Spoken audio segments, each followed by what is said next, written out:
آپ نے سنا ہوگا حضور نے سورہ رحمان کے بارے میں فرمایا ہے سورۃ الرحمان عروس القرآن. یہ سورہ رحمان جو ہے یہ قرآن کی دلہن ہے. جیسے دلہن کو آپ خوشنما لباس پہناتے ہیں، آراستہ پیراستہ اس کو گہنے اور اس کو زیور پہناتے ہیں، تو جس طریقے سے سجاتے ہیں آپ دلہن کو، اللہ تعالیٰ نے ایک سورت قرآن مجید میں یہ ایسی رکھی ہے سورہ رحمان کی، اسے خوب سجایا ہے. اس میں الفاظ کا در و بست، اس کا اپنا ایک ڈیوائن میوزک ہے. وہ تو اللہ تعالیٰ قراء جو ہے خاص طور پر مصر کے قراء، اللہ تعالیٰ ان پر رحمت نازل فرمائے، ان کی خطاؤں سے درگزر کرے. جس طرح قرآن کے انٹرنسک میوزک کو انہوں نے واضح کیا ہے. واقعہ یہ ہے کہ اگر یہ لوگ نہ ہوتے، شیخ عبد الباسط محمد عبد الصمد، شیخ محمود خلیل الحسنی، یہ لوگ کہ جنہوں نے قرآن کے اس غنا میوزک، یہ لفظ جو ہے آپ حیران نہ ہو کہ میں یہ کوئی شاید توہین کر رہا ہوں قرآن کی، حضور نے یہ لفظ استعمال کیا ہے. تغنو، اس قرآن کو اچھی سے اچھی خوشلہانی کے ساتھ پڑھو.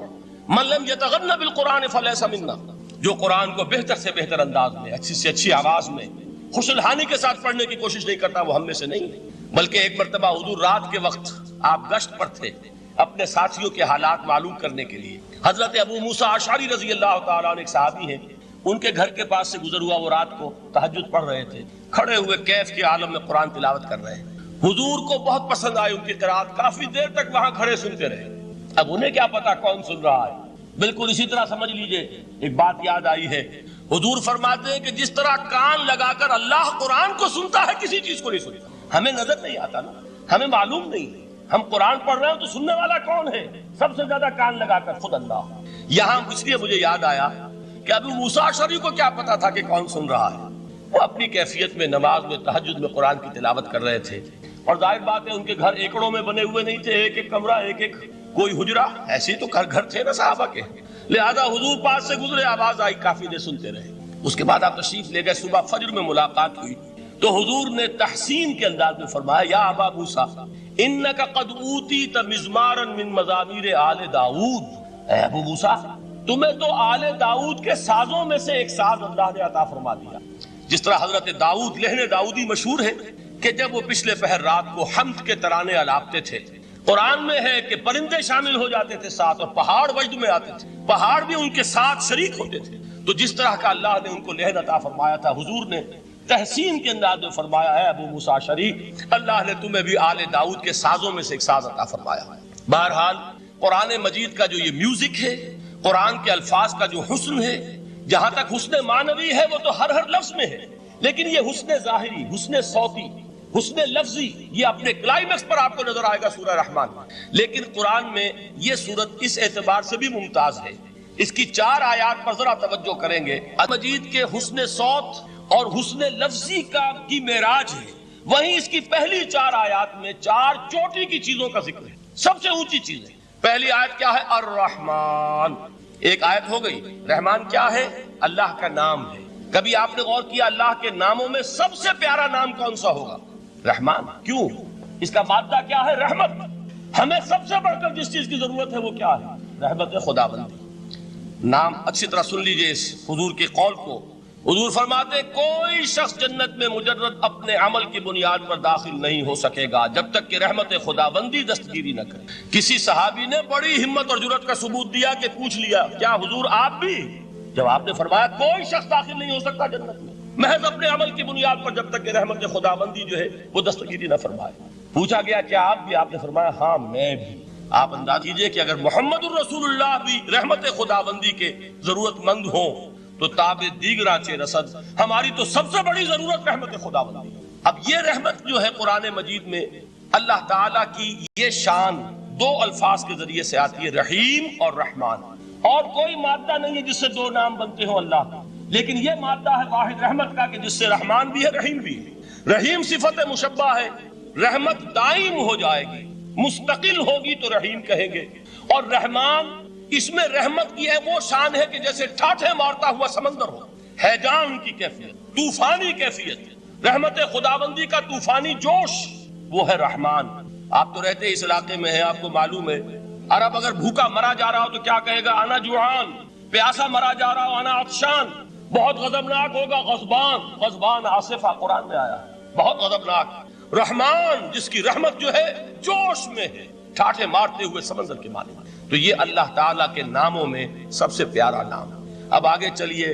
الرحمن علم القرآن، رحمان نے قرآن سکھایا.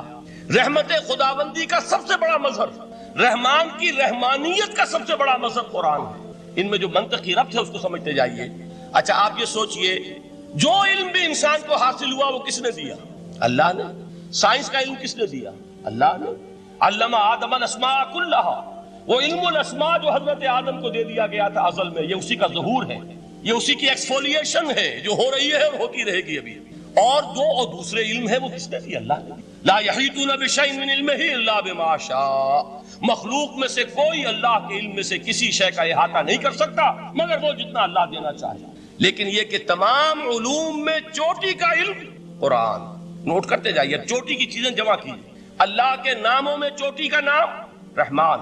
اللہ نے جو کچھ انسان کو سکھایا اس میں چوٹی کا علم قرآن. خلق الانسان، انسان کو پیدا فرمایا. سوال یہ کہ حیوانات کو کس نے پیدا فرمایا؟ آسمان کس نے پیدا کی؟ زمین کس نے پیدا کی؟ فرشتے کس نے پیدا کی؟ کیا مطلب خلق الانسان؟ اس کی تمام مخلوقات میں اس کا کلائمیکس، اس کی تخلیق کی معراج، اس کے تخلیق کا نقطہ عروج انسان ہے. یہ ہے کہ جو مسجود ملائک بنا ہے. وَلَقَدْ كَرَّمْنَا بَنِي آدَمَ وَحَمَلْنَاهُمْ فِي الْبَرِّ وَالْبَحْرِ وَرَزَقْنَاهُمْ مِنَ الطَّيِّبَاتِ وَفَضَّلْنَاهُمْ عَلَى كَثِيرٍ مِّمَّنْ خَلَقْنَا تَفْضِيلًا. تو تخلیق میں سب سے اونچی تخلیق انسان کی. علموں میں سب سے اونچا علم قرآن کا. اللہ کے ناموں میں سب سے اونچا نام رحمان. تقاضے پورے کرو. تقاضے کیا ہے؟ ایمان ہے تو عمل درست ہونا چاہیے، ایمان ہے تو جہاد ہونا چاہیے، ایمان ہے تو جان اور مال کھپانی چاہیے. تو جو ایمان دوسرے لوگ جس طرح لائے ہیں، حمزہ بھی تو ایمان لائے ہیں، آخر ان کا راستہ تمہیں نظر نہیں آ رہا؟ ابو بکر ایمان لائے ہیں، ان کی طرح ایمان لاؤ. تو انہوں نے کیا کہا؟ انؤمن کما آمن السفہاء، کیا ہم اس طرح ایمان لائے جیسے یہ بے وقوف لائے؟ سفیہ کا لفظ تو سبھی جانتے ہیں، یہ سفہاء کسے کہہ رہے ہیں؟ آپ نے پڑھا تو بہت مرتبہ ہوگا ان آیات کو، کبھی سوچا کس کو کہہ رہے ہیں؟ وہ ابو بکر کو کہہ رہے ہیں، وہ حمزہ کو کہہ رہے ہیں، وہ عمر کو کہہ رہے ہیں. ان کی تو مت ماری گئی. غر ہؤلاء دینہم، انہیں تو کوئی ہوش ہی نہیں. 2 مرتبہ حضرت ابو بکر نے وہ کام کیا ہے کہ ہر ورلڈلی وائز انسان یہ کہے گا کہ حماقت کی ہے جس کے سامنے دنیا ہے. جب ہجرت کے لیے حضور تشریف لے جا رہے تھے، 40,000 درہم کا سرمایہ تھا، جبکہ حضرت ابو بکر ایمان لائے. مکے کے چوٹی کے تاجروں میں سے تھے جو ملک التجار کہلاتے.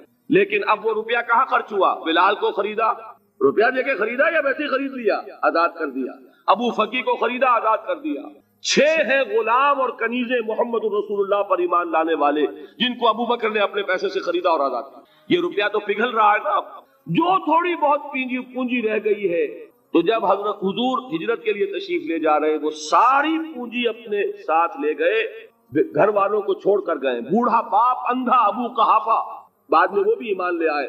اور یہ ابو بکر ہیں کہ جن کی 3 نسلیں ایک وقت میں موجود تھی مسلمانوں کی. ابو قحافہ مومن، ابو بکر مومن، اور ابو بکر کی اولاد مومن، عائشہ، اسماء اور ابو بکر اور عبد الرحمن ابن ابی بکر. یہ کون ہے؟ تو 3 نسلیں جس کی بیک وقت رہی ہیں ایمان میں، وہ شاذ لوگ ہیں، ان میں ابو بکر. لیکن یہ کہ اس وقت تک ابو قحافہ ایمان نہیں لائے تھے، والد نابینا تھے. تو والد ہے، بیٹیاں ہیں، حضرت عائشہ، حضرت اسماء، حضرت رضی اللہ تعالیٰ عنہما، بیوی ہے. کچھ نہیں چھوڑ کے گئے، ایک پیسہ. جب باپ کو معلوم ہوا بیٹا چلا گیا محمد کے ساتھ صلی اللہ علیہ وسلم، سخت غصے میں ہے، پیچ و تاب میں ہے. اب ہمارا کون والی وارث ہوگا؟ کون ہے ہماری خبرگیری کرنے والا؟ بیٹیوں سے پوتیوں سے اپنے پوچھتے کچھ چھوڑ کے بھی گیا کہ نہیں؟ ان کا ہاں ابا جان. کیا کیا انہوں نے؟ کبھی پڑھے ہیں واقعات؟